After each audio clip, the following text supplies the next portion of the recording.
Welcome back to the Health Courage Collective podcast. I'm so happy that you're here, truly. How did it go last week getting in touch with your bodily felt sense? Was it kind of weird? Have you thought any more about ways to connect with and respect your current body?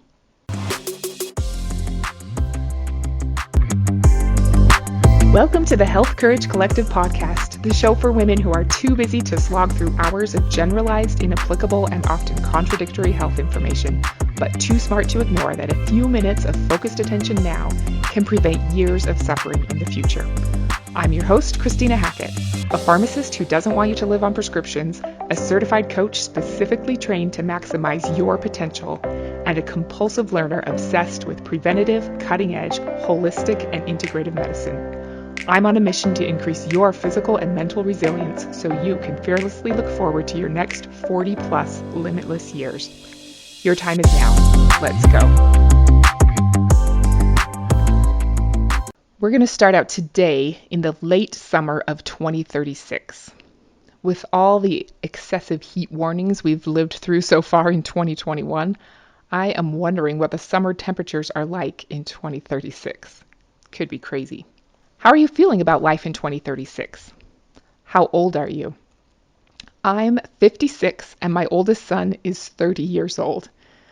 Oh, that is way weirder to me than me being 56. So, what have you got going on? What's most important to you in 2036?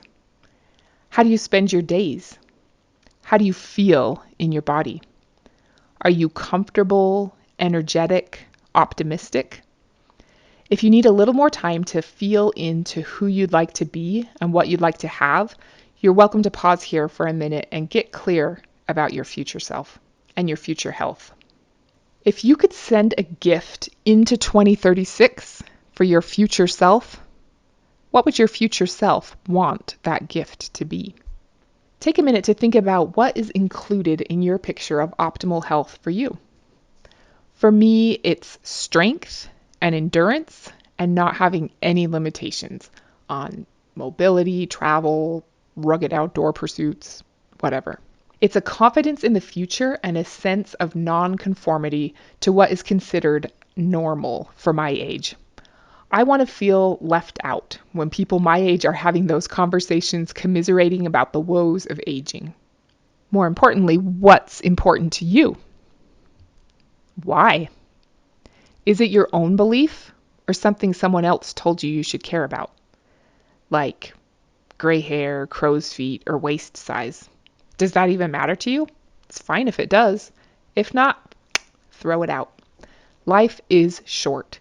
It's already 2036. You don't have time to waste worrying about other people's agenda or comparing yourself to anyone else. The first step to getting exactly what you want is knowing exactly what you want and why. What do you need to be able to show up as the best version of you and give yourself fully to the world?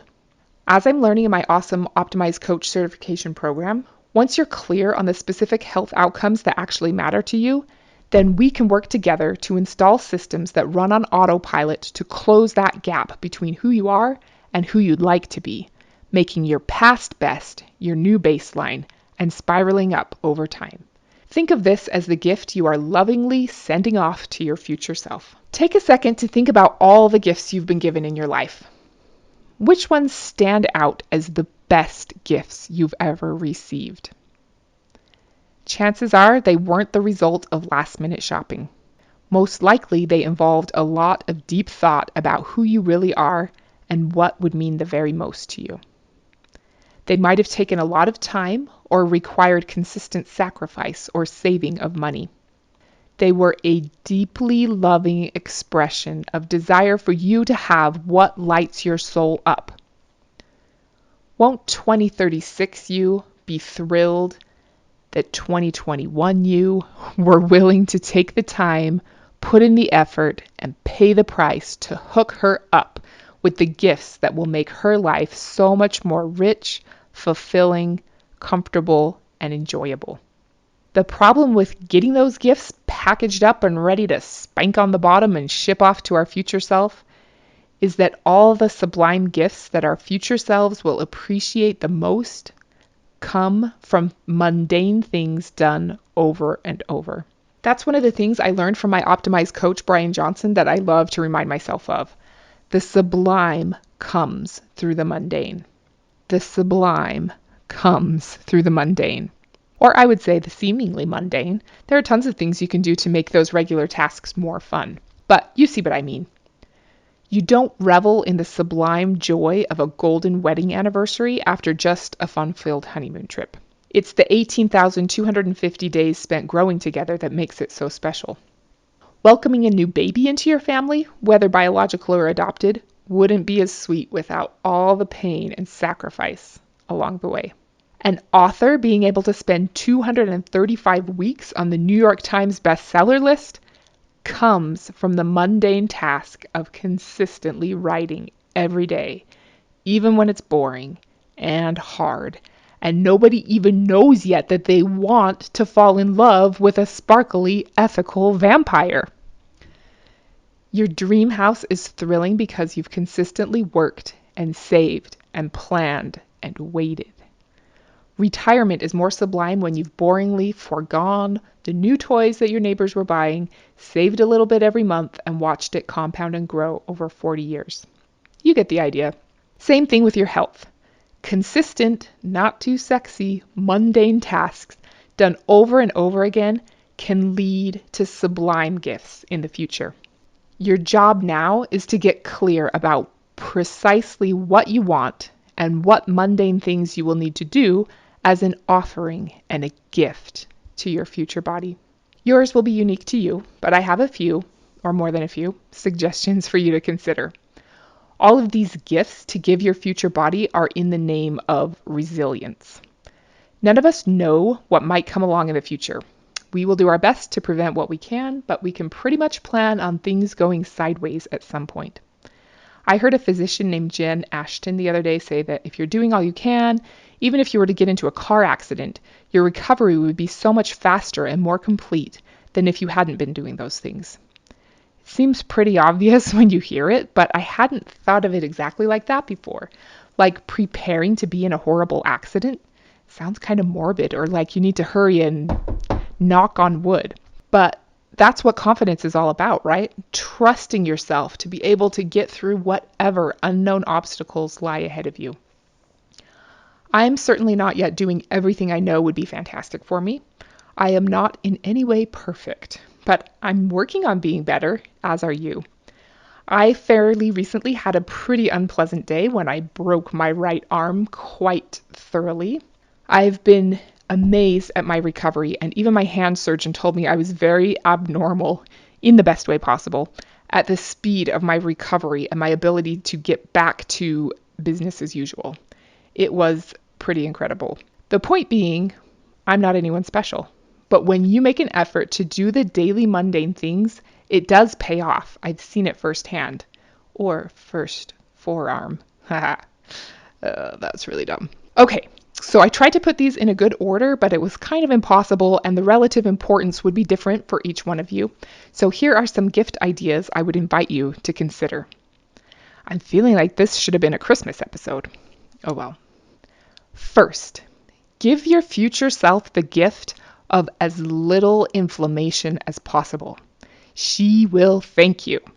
We are all chronically inflamed from vegetable oils, sugar, environmental toxins, processed foods, lack of phytonutrients, impaired gut health, and improperly managed stress, to name just a few.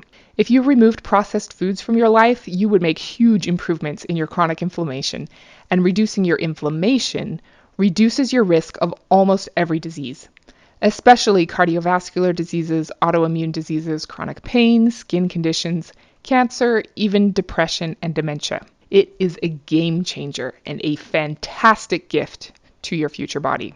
Second, gift your future and current body with zesty, perky, frisky mitochondria.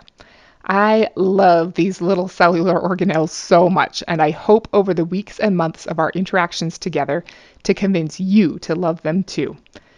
They are amazing, and the return on investment of you taking care of them is fantastic. They determine how you feel right now and how you will age over time. They control a lot, and there are tons of ways to nurture them, including sleeping like a rock star, keeping your inflammation down, exercising, getting the right fats, and eliminating simple carbs, which I like to call garbage. Stay tuned for more info in the future, further declaring my love for mitochondria. Third, give your future body the gift of well-constructed endothelial linings and cell membranes. Ooh, everyone will be so jealous. They should be, though. If your endothelial cells, which are the linings of your blood vessels, become dysfunctional from processed foods, environmental toxins, high blood sugar, physical inactivity, etc., you are likely to develop cardiovascular diseases like high blood pressure, atherosclerosis, heart attacks, and heart failure. Exercise, antioxidants, and anything that boosts your body's nitric oxide level are good for your endothelium. I recently started putting beetroot powder in all kinds of my foods and beverages to boost my nitric oxide. It makes me feel good about myself. We had a pretty ridiculous looking dinner just last night. My kids said it looked like something from a Dr. Seuss book. I put my beetroot powder in this healthier version of Alfredo sauce that I make, and it totally looked like we had pink bubble gum wrapped around our chicken and zucchini. It was seriously weird looking, but it tasted good, and it boosted our nitric oxide. And then if your cell membranes aren't made of the right lipids, you will have all kinds of problems stemming from all the channels and receptor sites that are embedded in the cell membrane not working properly. You don't want dysfunction happening at this basic level where hormones, nutrients, and electrolytes need to come and go or create appropriate signals. It's a big deal, and the way your cell membranes get poorly constructed is if they are provided with poor quality construction materials. Our omega-6 to omega-3 fat ratios should be around 4:1 to be healthy, but typical American diets are more like 10:1 to 30:1. That's alarming. We'll talk more in the future, but know that the kinds of fats you eat matter. If you have any questions, come on over to my free Facebook group, the Health Courage Collective, and ask away. Other gifts to give your future self include optimizing your insulin levels and correspondingly your blood sugar level. These are hugely important and have far-reaching effects in every aspect of your health, including your mood and future risk for dementia. Making sure you have dense bones will really help your future body. And that's not just about calcium. You need to know about vitamin K2, along with vitamin D and other nutrients like boron and magnesium and collagen. You also need to get your hormones where they should be and pick up heavy stuff. One of my favorite things to do. Those will help your bones and your muscles. Your future body will definitely benefit from having an ample amount of muscle mass. Not just to avoid frailty and helplessness, but to keep your metabolism revved up, your natural blood glucose control optimized, and your body fat percentage lower. And it even helps with your emotional state. There's some interesting research about how when we feel certain emotions, our bodies take on postures reflecting those feelings, which is not a surprise, but it also works in reverse. When we have good posture and body mechanics, it elevates our emotions to match. Pretty interesting. Next, of course, we need to really do everything we can to build and nurture our precious brain so it stays happy and razor sharp into our 90s and beyond. Like everything else here, this is part of a longer discussion, but all of the things we've already talked about so far, inflammation control, blood sugar control, hormones, eating correct fats, having enough muscle mass, all of it, also directly benefits your brain, as do a few other things like getting enough lithium. Okay, I'm trying not to drag this on further than your tolerance for my ramblings, so just a few more today. Your future body will thank you if you optimize all your hormone levels. We'll talk more in the future about this, so let me know if you're interested in learning more about hormones sooner rather than later. Having the optimal balance and levels of your different hormones makes everything work so much better. Likewise, if you optimize all your nutrient levels, you will be providing your body with all the ingredients it needs to be awesome. Most people are deficient in magnesium, vitamin D, and omega-3 oils, so that's a good place to start, and we'll build from there. We'll talk a lot more about supplements in the future too. You also want to give your body the gift of keeping out as many toxins as possible. A lot of toxins can stay in your body for a really long time. So this is one that's very much a present effort with results that might not be apparent for many years. Consider carefully what products you put on your body, what you keep in your environment, what you inhale, what you eat and drink, and out of what containers. There are also things you can do now for your future eyes, your future teeth, and your skin and appearance. Last but not least, consider what you can do now to help build up skills that will benefit your future body. Practicing willpower and self-mastery now will pay dividends to the future you, as will getting in the habit of stepping out of your comfort zone and acting, even in the face of fear, to live into that next version of you, which is what Health Courage is all about. Thank you so much for taking the time to tune in today. I hope you found something useful and actionable that you can give as a gift to your future body. She deserves it. You might need to start with a little more research into what exact steps to take now in a certain area. What I really want most is for you to start thinking of the seemingly mundane things you do today as gifts to your future self, rather than punishments to your current self. The work you do now is building your future body to be resilient and ready to face whatever comes along in the future. But you are not allowed to be overwhelmed by all the things. You're not allowed to use any of this to berate yourself for the things you think you should be doing but aren't. Just think through what you want for your future and what one thing will move you closer to it. What is one small step you can take toward doing that one thing? Start with that. Your 2036 is going to be amazing. Next week, we're going to talk about rules, so get excited. And until then, don't be normal. This podcast is for entertainment and information purposes only. Statements and views on this podcast are not medical advice. If you think you have a medical problem, consult a licensed physician.